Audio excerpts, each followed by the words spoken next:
véritable origine du 8 mars, la Journée internationale des droits des femmes. L'origine, elle a été principalement marquée par deux faits historiques.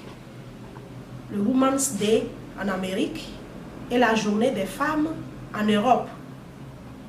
C'est quoi le Women's Day en Amérique? Ce fut alors une journée internationale des femmes qui a tiré son origine en 1909 lors d'une manifestation pour le droit de vote des femmes organisée à l'époque par le Comité national de la femme du Parti socialiste américain qui a eu lieu le 28 février 1909.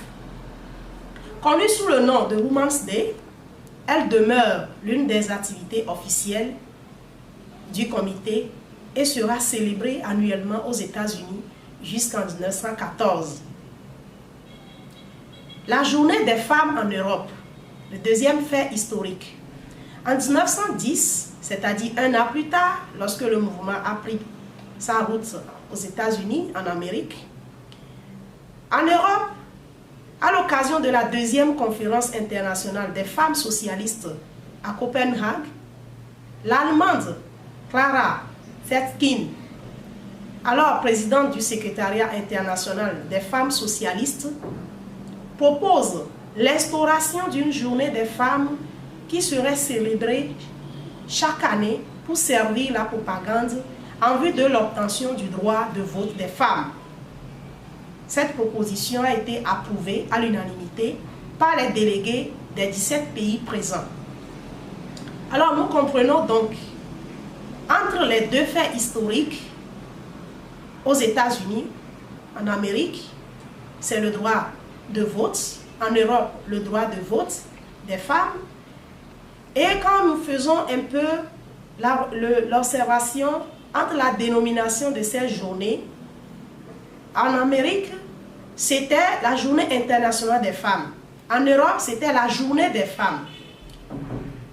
Alors, nous continuons l'historique. Nous allons parler de l'internationalisation du 8 mars.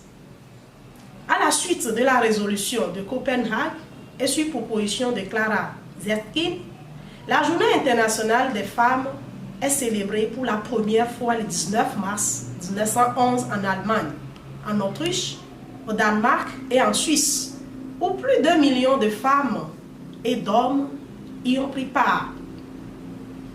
Ce fut alors une journée internationale mettant en avant la lutte pour le droit de vote des femmes, le droit au travail, la fin des discriminations au travail et la réduction des inégalités par rapport aux hommes. Depuis ce jour, les rassemblements et manifestations ont eu lieu tous les ans. En 1917, peu de temps avant la fin du régime tsariste, les femmes russes passent outre les instructions des militants bolcheviques et manifestent pour réclamer du pain et le retour de leur mari de la guerre. Cet événement a lieu le dernier dimanche de février selon le calendrier en usage en Russie, ce qui correspond au 8 mars du calendrier grégorien moderne, qui jusqu'alors, à notre temps moderne, nous continuons par utiliser ce calendrier grégorien.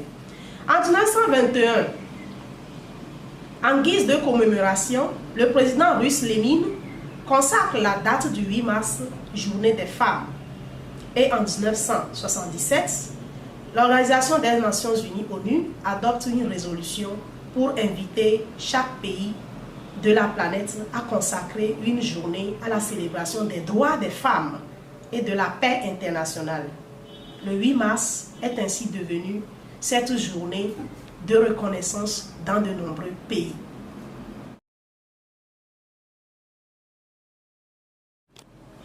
Clara Zetkin est issue d'une famille cultivée et vivait dans un village tourné vers l'industrie textile, où travaillaient beaucoup d'ouvrières. En côtoyant la misère, elle nourrit une révolte contre l'injustice. Sa mère, quant à elle, s'inscrivait dans un mouvement féministe bourgeois qui l'a aussi influencée dans son enfance. Enseignante, journaliste et femme politique allemande, Elle est la réelle instigatrice de la Journée internationale des femmes. Directrice de la célèbre revue L'Égalité qu'elle a fondée en 1890, Clara Zetkin s'inscrit dans une perspective révolutionnaire. C'est elle qui convoqua alors les conférences internationales des femmes socialistes de Stuttgart en 1907 et de Copenhague en 1910, où elle imposa son point de vue. Sa position à l'égard du travail des femmes est claire. Selon elle, je cite, « Vouloir supprimer et réduire le travail féminin, cela signifie condamner la femme à la dépendance économique, à l'asservissement social et à la prostitution dans le foyer et hors de celui-ci. » Fin de citation. Elle considère donc le travail des femmes comme la base de leur émancipation. Clara est et demeure pour moi l'une des références en matière de leadership féminin et d'engagement socio-politique.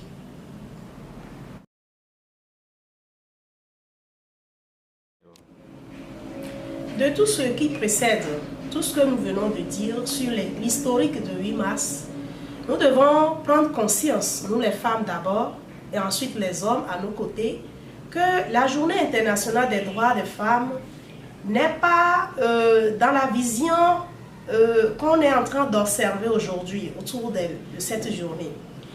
De par l'historique, vous comprenez que nos aînés de lutte féministe n'ont jamais pris le caractère festif qu'on retrouve aujourd'hui dans le temps moderne derrière cette commémoration. C'est une journée dédiée à la lutte pour le droit des femmes, le droit au travail des femmes, à lutter contre la discrimination au travail, la réduction des inégalités par rapport aux hommes. Quand il y a les opportunités sur le plan social, et pour les femmes et pour les hommes, on doit pouvoir tenir compte.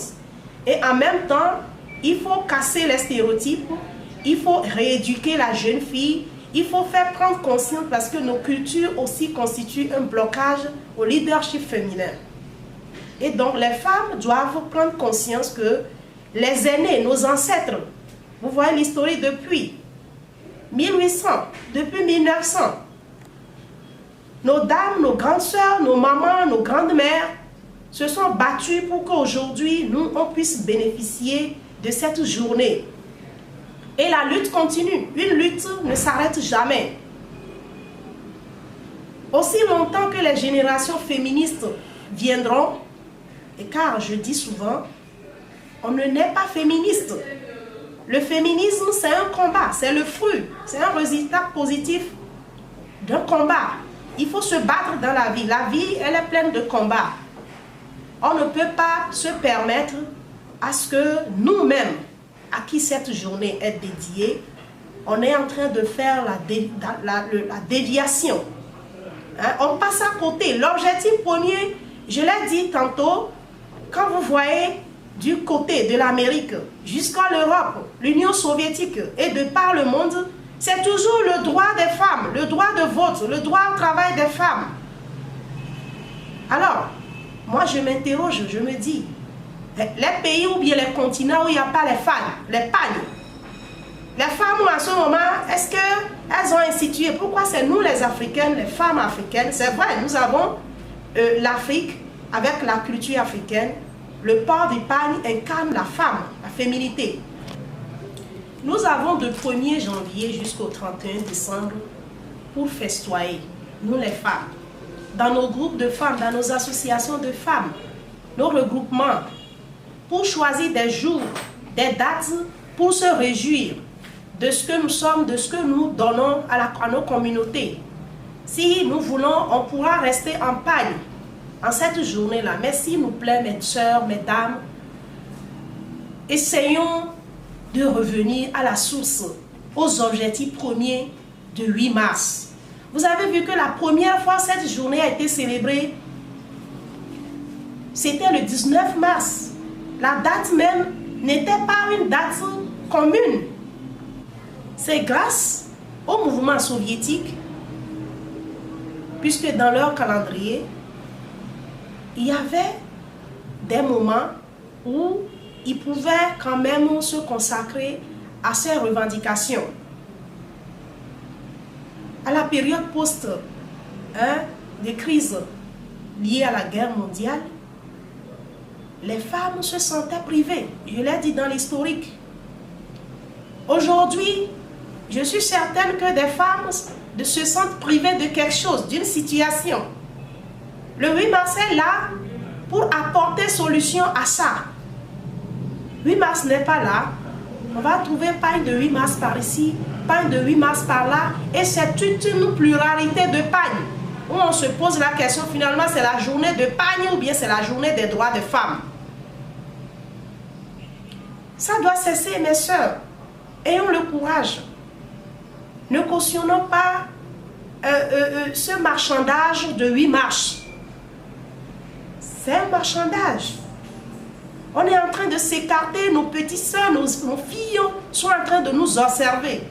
Quand vous nous observons autour de nous, ça prend un peu de l'allure, et à cette allure, on ne sait même pas si la conscience par rapport aux droits des femmes évolue ou bien n'évolue pas.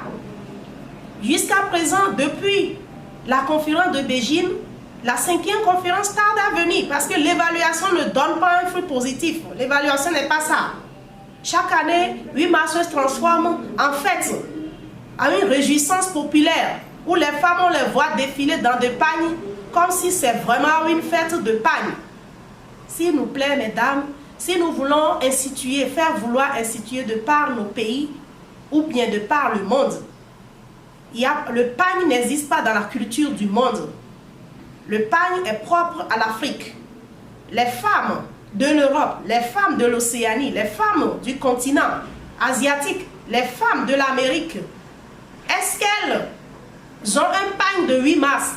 Je nous pose la question. Est-ce qu'elles ont institué des pagnes, des tenues pour 8 mars? Je nous pose la question. C'est autour de ces constats que moi, je me suis dit, il faut qu'on se partage cette réalité, ce constat, et qu'ensemble, on puisse réfléchir sur comment recadrer la commémoration de 8 mars, de cette journée qui est une journée sacrée pour nous. Donc, mesdames, je vous prie, je nous prie de nous ressaisir pour le recadrage de 8 mars, pour que les générations, les pépinières au leadership féminin qui sont en train de nous observer, nous leurs mamans, nous leurs grandes sœurs, puissent quand même relever le défi, et nos grandes sœurs qui nous ont précédés l'ont fait. Nous allons continuer cette lutte et nous allons continuer, pérenniser cette lutte pour que les inégalités par rapport aux hommes cessent dans nos sociétés, et en cela, nous serons des vrais leaders femmes et non des femmes qui s'arrêtent juste à l'éphémérisme.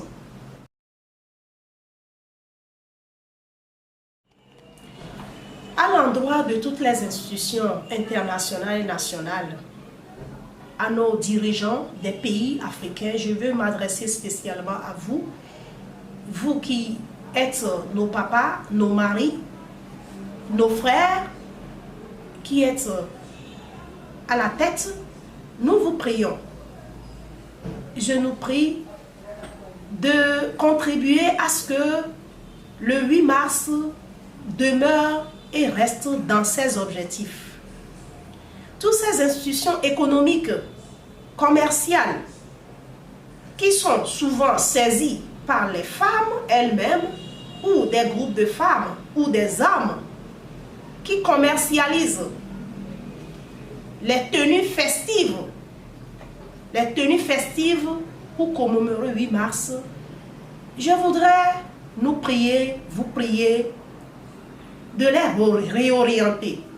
Lorsqu'ils s'adressent à vous, lorsqu'elles s'adressent à vous, pour se faire obtenir une tenue à l'effigie 8 mars, dites-leur que, pardon, cette date que vous donnez, c'est une date de combat. On peut avoir des pagnes à d'autres effigies, mais de grâce, ce pagne-là, On ne va pas marquer éternellement 8 mars dans des pagnes, dans des ports, et c'est devenu, c'est justement le nœud du problème. Donc je nous prie, toutes ces responsables des organismes qui luttent pour le droit des femmes, de nous aider à réorienter, à recadrer la commémoration de 8 mars, et nous resterons dans les objectifs précis, fondamentaux de cette journée commémorative et les plans d'action de Beijing, de la conférence de Beijing, par rapport à la lutte pour le droit des femmes dans le monde. Et ce sera un honneur pour nous, nos communautés, un honneur pour l'Afrique, un honneur pour l'humanité, et ainsi vous allez rendre vos sœurs, vous allez faire devenir vos sœurs, elles vont devenir ces actrices du développement, ces êtres capables de rehausser le leadership au sein de leur communauté, à vos côtés, bien sûr, hommes, pour que nous puissions assurer le développement de notre continent africain. Je vous remercie.